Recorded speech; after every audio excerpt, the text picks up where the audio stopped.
Welcome back after the break. Programme में हमें join कर रहे हैं पाकिस्तान पीपल्स पार्टी के सीनियर रहनुमा फैसल करीम कुंडी साहब। वेलकम टू द शो कुंडी साहब सर ये बताइएगा, बिलावल भुट्टो जरदारी साहब कहते हैं कि अवामी ताकत के साथ जाकर जो है वो हम इमरान खान से इस्तीफ़ा छीन लाएंगे, ये उनका आज का बयान है।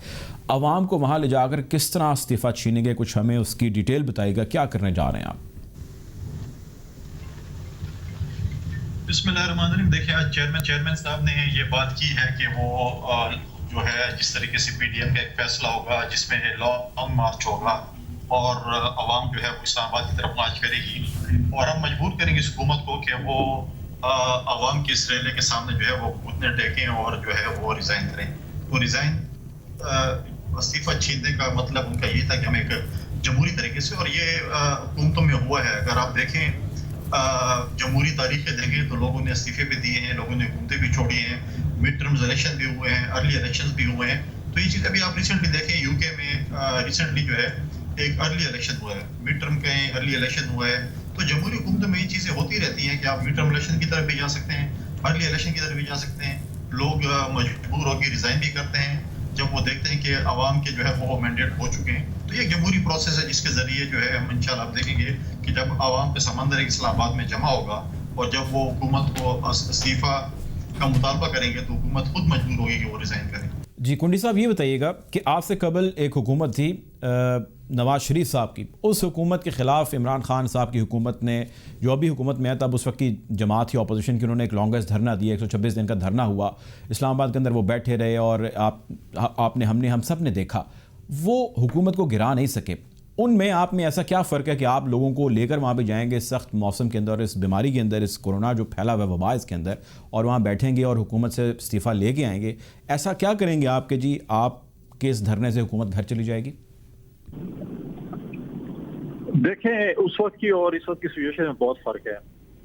इस वक्त जो आप देखें मुल्क की सूरत हाल, अगर आप देखें, आप माशी सूरत हाल मुल्क की देखें, आज आप महंगाई देखें, आज आप बेरोज़गारी देखें, आज आप लोगों को देखें, जब आपके देखें असातिज़ा जब आपके रोडों पे और अपने हकूक़ मांगने के लिए निकले हैं, आपके डॉक्टर्स, नर्सेज या LHVs रोडों पे और अपने हकूक़ मांगे, तो आप देखें दो ऐसे तबके हैं जो मतलब है, आप इनको बता देखें ना, असातिज़ा पिछले 9 परसों बनिगाला के बाहर अपने हकूक़ मांगने, उनको वो तो हमारे मुस्तकबिल के मेमार, हमारा मुस्तकबिल बनाने के लिए उनको स्कूलों में और कॉलेजों में और यूनिवर्सिटी में होना चाहिए था, जो कि रोडों के ऊपर थे और प्राइम मिनिस्टर के घर के बाहर थे।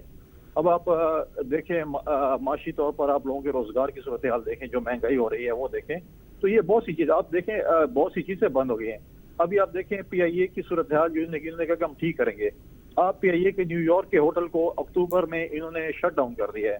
शट डाउन मतलब है कि अब ये उस जो है रोजवेलेट होटल जो न्यूयॉर्क में है उसके साथ क्या करना चाहते हैं। बाकी आप इदारे देखें, जिस किस्म के इदारे चलाना चाहते हैं। आप LNG के हवाले को देखें, कराची में LNG में 2 वज़रा की आपस में जंग है, ठीक है, 2 वजीर आपस में, पेट्रोलियम के वजीर और जो है जो अली जैदी साहब है उनकी आपस में जंग है, उसकी वजह से ये मुल्क सफर कर रहा है। तो आप मुझे बताएं कि अब इस मुल्क का क्या बनेगा जब ये सूरत हाल इस मुल्क में हो। तो ये चले देखें कुंडी साहब, ये तो सूरत हाल है, ये हर हुकूमत पे ज़्यादा तनकीद होती है, और आप जो तनकीद कह रहे हैं, मैं ये नहीं कह रहा आप गलत कह रहे हैं, बिल्कुल दुरुस्त फरमा रहे हैं, लेकिन इसके लिए अपोजिशन एक कलीदी किरदार अदा करती है, और इसके लिए कहा जाता है कि जी हाउस एक बड़ा प्रेस्टिजियस प्लेस है जहाँ पे बैठ के इस अमल को आगे बढ़ाया जाता है, ना कि सड़कें। आपने अब सड़कों का इंतखाब किया है, हमें स्टेप बाय स्टेप ये लोग जानना चाहते हैं, लोगों का सवाल है ये कि जी अपोजिशन अब मार्च करेगी तो होगा क्या, रिजल्ट क्या निकलेगा, उससे क्या होगा? हुकूमत आप पहुंचेंगे तो वो कहेंगे कि हम इस्तीफा दे देते हैं, हम घर जा रहे हैं, क्या होगा? देखिए, पार्लिमानी निज़ामों में हमेशा पार्लियामेंट के थ्रू चीज़ होती हैं। हमने जब ये हुकूमत आई थी और जब हमने अपोजिशन में उनको ऑफर की थी कि हम मुल्क की बेहतरी के लिए आपके साथ जो है चलने को तैयार हैं, लेकिन ये हुकूमत जो है वो, इनके पास एक ऑटो रिवर्स कैसेट है, NRO, चोर, डाकू, इंडिया, इसराइल के एजेंट, ये चीज़ें इनके पास बताने को कुछ नहीं है कि इन्होंने 2.5 सालों में क्या किया है। ठीक है, हम बहुत बुरे सही थे, लेकिन आप मुझे बताएंगे जब भी नेशनल सिक्योरिटी की मीटिंग हुई, इंडिया के हवाले से मीटिंग हुई, कश्मीर के हवाले से मीटिंग हुई, जिस हवाले से मीटिंग हुई, जब हमारे हालात थे, जंगी हाल थी इस मुल्क में, उस वक्त मीटिंग हुई, तमाम अपोजिशन के नुमाइंदे बल्कि तमाम पार्लिमानी पार्टीज मौजूद थी, सिवाय एक शख्स के जिसका नाम इमरान खान था, वो उस मीटिंग में मौजूद नहीं था। तो आप बताएं कि चीफ एग्जीक्यूटिव जो अपने आप को अगर क्लेम करता भी है कि मैं चीफ एग्जीक्यूटिव मुल्क का, तो उस वक्त कहाँ पर था, इन इश्यूज में वो कहाँ पर था। ہمیں تو بڑے لقب دیے انہوں نے غدار کے، یہ وہ جو سو کال جو ان کے بقول ہم غدار تھے، ہم تو موجود تھے لیکن اپنے آپ کو جو محب وطن کہتے ہیں وہ اس میں غائب تھا. دیکھیں پارلیمان میں تو آپ دیکھیں اس وقت جو پارلیمنٹ کی سچویشن ہے، میں سمجھتا ہوں کہ تاریخ کی بدترین پارلیمنٹ ہے، جس کی ڈیبیٹ کے حوالے سے اگر آپ ڈیبیٹ دیکھیں، قانون سازی دیکھیں، ڈیبیٹ میں کیا ہوتا ہے کہ مطلب ہے کہ حکومتی وزراء کھڑے ہو کے گالم گلوچ کرتے ہیں تاکہ ماحول خراب ہو اور اسمبلی کا سیشن نہ چلے. آپ اٹھا لیں، آپ بھی دیکھ رہے ہیں پارلیمنٹ کو 2.5 سالوں سے کہ پارلیمنٹ میں کس قسم کی ڈیبیٹ ہو رہی ہے. آپ مجھے بتائیں، ایک زمانہ تھا جب لوگ پارلیمنٹ کی ڈیبیٹ اور سینئرز کو سنتے تھے کہ ہم کچھ سیکھیں ان سے. آج ہم کیا سکھا رہے ہیں قوم کو پارلیمنٹ کی ڈیبیٹس میں کہ ہم گالم گلوچ کے لیے یہاں پر رہے ہیں. جب قانون سازی نہیں ہوگی، یہ چیزیں پارلیمنٹ میں فیصلہ نہیں ہوگی، تو پھر روڈوں پہ ہوں گے، گلیوں میں ہوں گے اور چوراہوں پہ ہوں گے اور ڈی چوکوں پہ ہوں گے اور ان چیزوں پہ پھر یہ اس ملک کے فیصلے ہوں گے. اچھا، اب آپ دیکھیں کہ آج ہی کی اسٹیٹمنٹ، آج ہی کا بیان ہے بلاول بھٹو زرداری صاحب کا. میں نے اپنے ابتدائیے میں بھی کہا، نیشنل ڈائلاگ ایک ایسا عمل ہے جو کسی بھی سچویشن میں عمل میں آتا ہے جب کہیں پہ آپ کو اشد ضرورت پڑ جائے اور تمام کے تمام سٹیک ہولڈرز، جتنے بھی میں دہرا رہا ہوں، جتنے سٹیک ہولڈرز ہیں وہ ایک ٹیبل پہ بیٹھتے ہیں اور ایک بیٹھ کے مسئلے کے حل کی جانب بڑھتے ہیں. عمران خان نے چونکہ ظاہر وزیر اعظم ہے، انہوں نے آفر آپ کو اور باقی اتحادی جماعتوں کو کرایا کہ جی لیٹس سٹ اینڈ لیٹس ٹاک. آج بلاول صاحب کہتے ہیں کہ جی اب اس کا وقت گزر چکا ہے، میں اس آفر کو رد کرتا ہوں، ہم ان کے ساتھ بیٹھ کے بات کرنے کو تیار نہیں ہیں. جب حکومت آپ کو کہہ رہی ہے کہ آپ بیٹھیں ایک ٹیبل پہ اور بات چیت کریں، تو آپ ظاہر ہے ایک پیپلز پارٹی کی ایک لیگیسی ہے. پیپلز پارٹی اس قسم کی پالیٹکس نہیں کرتی آئی، آپ نے ایک بڑا رول پلے کیا ہے تھرو آؤٹ بھٹو دور سے لے کر اب تک. تو بیٹھ کے بات کرنے سے تو بہتر کوئی حل نہیں ہو سکتا. اگر آپ کہیں گے جی ہم نے بیٹھ کے بات ہی نہیں کرنی، اس کا ٹائم گزر گیا، تو دین what is the way out? پہلی بات تو ہے کہ میں شاید غلط فہمی میں ہوں گا، یا شاید مجھے وہ نہیں ہے کہ میں نے یہ کبھی بھی عمران خان کی زبان سے نہیں سنا کہ وہ اپوزیشن جماعتوں کے ساتھ اور سیاسی جماعتوں کے ساتھ بیٹھ کے ڈائلاگ کرنا چاہتے ہیں. پہلی بات تو یہ کہ انہوں نے آفر، یا پھر ان کے جو وزراء ہیں جس قسم کے وہ اسٹیٹمنٹس دیتے سوائے اکا دکا کے، وہ کہتے ہیں ہم بیٹھنا چاہتے ہیں اور این آر او نہیں دیں گے. بھائی آپ سے این آر او مانگا کس نے ہے؟ آپ کے پاس اختیار کیا ہے این آر او دینے کا؟ پہلی بات تو یہ ہے. اور آپ سے این آر او کس نے مانگے؟ آج ایک دو بندوں کو تو بتا دینا کہ جی فلاں فلاں بندے نے این آر او مانگے. مجھے بتائیں کہ آپ کے ایک وزیر ہیں جو کہ ہمارے صوبے کے خیبر پختونخوا کے انفارمیشن کے ایڈوائزر ہیں، ٹھیک ہے، کامران بنگٹ صاحب ہیں، وہ سپریم کورٹ کے جج گھر پہنچ گئے این آر او مانگنے کے لیے کہ میری پیش ہے. اس کو سپریم کورٹ کے جج نے جو ہے 1 لاکھ روپے جرمانہ کر دیا عدالت میں. 1 لاکھ جرمانہ کرنے کا مطلب ہے کہ وہ کنوکٹ ہو گیا، کنوکشن کا مطلب ہے کہ وہ ڈیسیٹ ہو گیا. لیکن مجھے بتائیں کہ مدینہ کی ریاست میں صرف جو ہے وہ اپوزیشن کے لیے چیزیں ہوتی ہیں، حکومت کے لیے نہیں ہے. اب اس پہ عمران خان خاموش ہے. خاموشی بھی جو ہے وہ ایک بہت بڑا جرم ہے اس ملک میں. اب مجھے بتائیں کہ مدینہ کی ریاست میں اپنے پارٹی میں چور اور ڈکیتوں کے لیے آپ خاموشی اختیار کرتے ہیں. پھر دوست عاشق عوان پہ اتنے بڑے بڑے الزامات لگے کہ وہ کرپٹ ہے، لیکن وہ مرکز میں کرپٹ ہے لیکن صوبے میں جو ہے وہ کرپشن سے پاک ہے، کیونکہ ان کے پاس کوئی ایسے تعویذ اچانک آ گئے تھے یا جادو کر دیا تھا کہ وہ صوبے میں پاک صاف بن گئی اور مرکز میں وہ کرپٹ تھی. اب ہمیں تو یہ سمجھ نہیں آتی کہ یہ کون سی مدینہ کی ریاست ہے جس میں آپ ایک صوبے میں کرپٹ ہوں گے لیکن اگلے صوبے کے بارڈر کراس کریں گے تو آپ پاک صاف ہو جائیں گے. اب دیکھیں ڈائلاگز ہر حکومتوں میں ہوتے ہیں، جب آپ ایک جگہ میں پہنچتے ہیں ڈائلاگز ہوتے ہیں، تمام سٹیک ہولڈرز کو بیٹھنا چاہیے.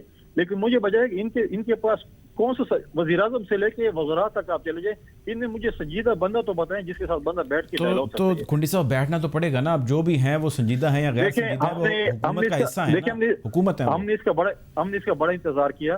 ہم نے ایک پارلیمانی، یہ کہہ رہا 4 حلقے، ہم نے 70 حلقوں کے جو ہے ان کے ایک پارلیمانی کمیٹی بنائی تھی جس میں نے کہا تھا دھاندلی کے ثبوت لے کے آئیں.